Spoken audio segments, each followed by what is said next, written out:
Hello students, እንደምን አላችሁ? ዛሬም በሌላ ቪዲዮ ተመልሰን ተገናኝተናል።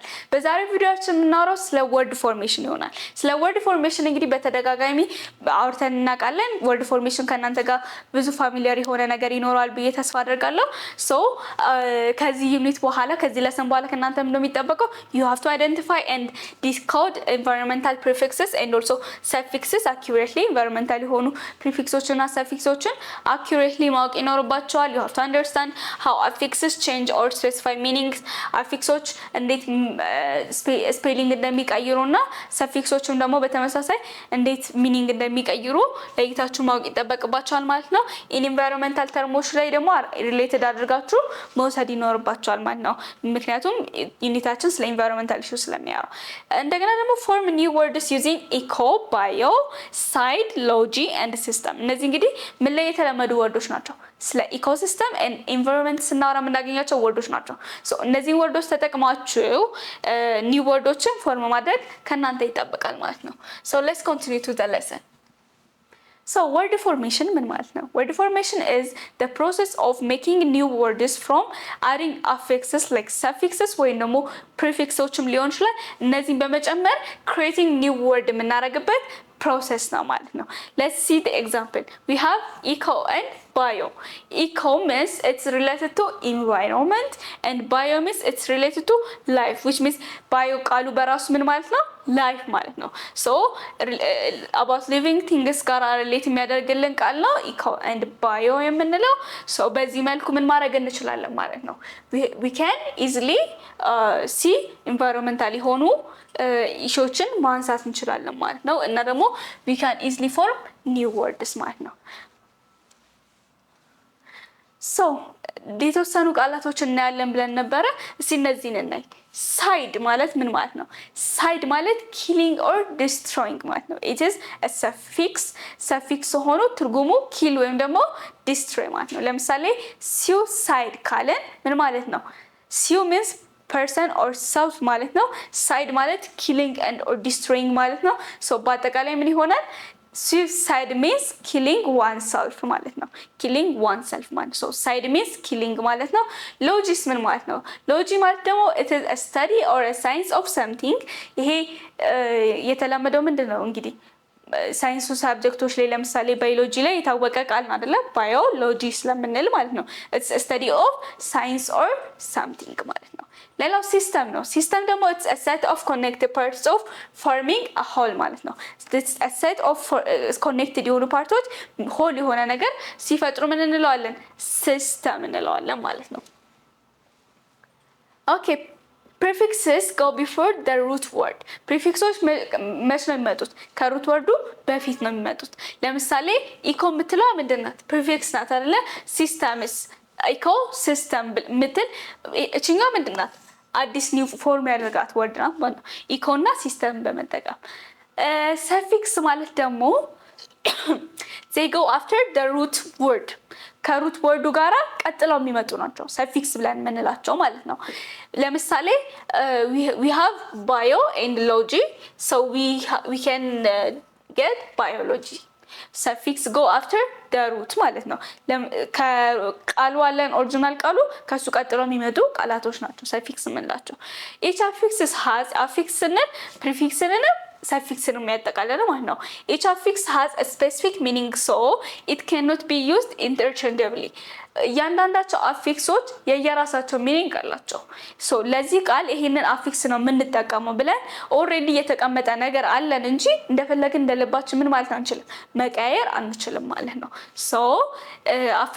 አፊክሶቻችንን የምንጠቀምበት ሩል አለ ማለት ነው። በዛ ሩል መሰረት እንጠቀማለን። environmental word formation often creates scientific or academic vocabulary. ኢንቫይሮንመንታል አይነት ኢሹዎችን በምናወራበት ሰዓት ላይ እነዚህ አካዳሚክ ወርዶችን ፎርም ማድረግ እንችላለን ወይም ወርድ ፎርሜሽኖችን በዚህ አይነት መልኩ ማካሄድ እንችላለን ማለት ነው። which we can help make to create scientific or academic vocabularyዎችን ለመፍጠር ማለት ነው። እሺ የተወሰኑ ጥያቄዎች አሉ፣ እነሱን ኤክሰርሳይዝ እናያለን። how can the word happy be changed to show the opposite meaning using a prefix ማለት ነው። ለምሳሌ ሃፒ ላይ ፕሪፊክስ ጨምሩበትና ኔጌቲቭ ሚኒንግ እንዲኖረው አድርጉ ነው። ወይም ደግሞ እንዴት ማድረግ እንችላለን ነው አይደለ? ሶ ኔጌቲቭ ሚኒንግ እንዲኖራቸው የሚያደርጉ ፕሪፊክሶች አሉን አይደለ?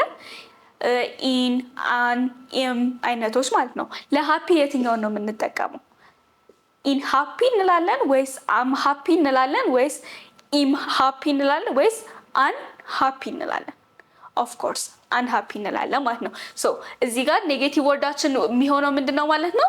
ምንቀይረው አን ሃፒ የሚለውን መጠቀም እንችላለን ማለት ነው። አን ሃፒ የሚለውን ፕሪፊክሳችን ምንድናት? አን የተጠቀምነው አይደለ? ከዛ ሃፒ የሚለው ላይ ስንጨምርበት we get another word which called unhappy የሚል ወርድ እናገኛለን ማለት ነው። እሺ which suffix can turn the verb educate into a noun? እንግዲህ turning words into noun ፕሮሰሱ ምን ይባላል ብለን ነበረ? ኖሚናላይዜሽን ብለን ነበር አይደለ? ኖሚናላይዜሽን ይባላል። ሶ ይሄንን ኖሚናላይዝ አድርጉት እያለ ነው በሌላ አማርኛ። ምክንያቱም ኖሚናላይዜሽን ላይ ስናወራ ትዝ ካላችሁ ሰፊክሶች ወሳኝ ናቸው ብለን ነበር። ሶ ሰፊክሶችን ጨምራችሁ እንዴት ኤዱኬት የሚለውን ቃል ወደ ናውን ትቀይሩታላችሁ ነው ሀሳቡ። ሶ ኤዱኬት ላይ ምን የሚለውን ሰፊክስ ብንጨምር ነው ወደ ናውን የሚቀየረው? ሽን የሚለውን ሰፊክስ ብንጨምር ወደ ናውን ይቀየራል አይደለ? ሶ ኤዱኬት ፕላስ ሽን it will become education.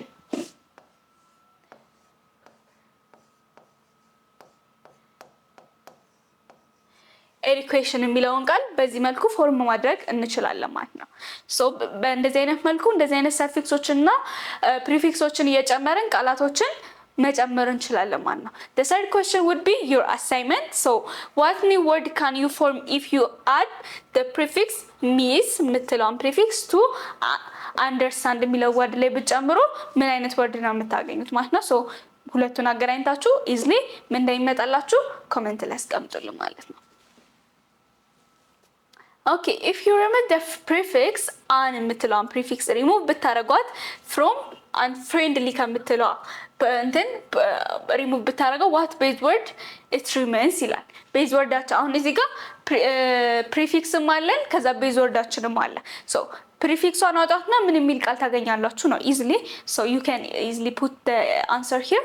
ከዛ ደግሞ which suffix can be added to create to form a word that means a thing that has been made. Here it's something could be challenged but it's not. which suffix can be added create የሚለው ቃል ላይ የሚጨመር ምን የሚል ትርጉም የሰጠው ቀደም የሆነ ቴብል አይተን ነበርና እዛ ፒክቸር ላይ ማየት እንችላላችሁ። እዛ ጋር ያሉ እንትኖች የሚያሳዩ ማለት ነው ኖሚናላይዜሽን ላይ ሜቢ a thing that has been made የሚደረግ made እንትን ለማለት የሚያሳየን create የሚለው ቃል ላይ ምን ሰፊክስ ብንጨምርበት ነው እያለ ነው። ሶ እሱን እዚህ ጋር መስራት ትችላላችሁ ማለት ነው። ይሄንን ኤክሰርሳይሶች መስራት እንዳትረሱ። ሶ ስለ word formation ያወራናቸውን ሐሳቦች ኮንክሉድ እናደርጋቸው። ሶ environmental word formations help us express scientific and ecological concepts clearly. scientific እና ecological ኮንሰፕቶችን ክሊርሊ ለማውራት እንድንችል ምን ያደርጉናል? ያግዙናል። እናማ ወርድ ፎርሜሽን ፎርም እናደርጋቸው ወርዶች ማለት ነው። እንደገና ደግሞ ለዚህ በጣም ወሳኝ የምንላቸው ክፍሎች እነማን ናቸው? ፕሪፊክስ እና ሰፊክስ ናቸው ማለት ነው። they carry meaning so choosing the correct one is essential ማለት ነው። ሶ እነዚህን ኢሴንሻል የሆኑ ነገሮች ለይተን በማወቅ ምን ማድረግ እንችላለን ማለት ነው? አዳዲስ ወርዶችን ፎርም ማድረግ እንችላለን ማለት ነው። ሶ this is all about ስለ word formation ያወራናቸው ሀሳቦች። በኔክስት ቪዲዮ ስለ discourse markers እናወራለን። but if you have any questions or suggestions in the word formation section you can put your ideas on the comments. ስላዳመጣችሁና እስካሁን ስለቆያችሁ በጣም አመሰግናለሁ።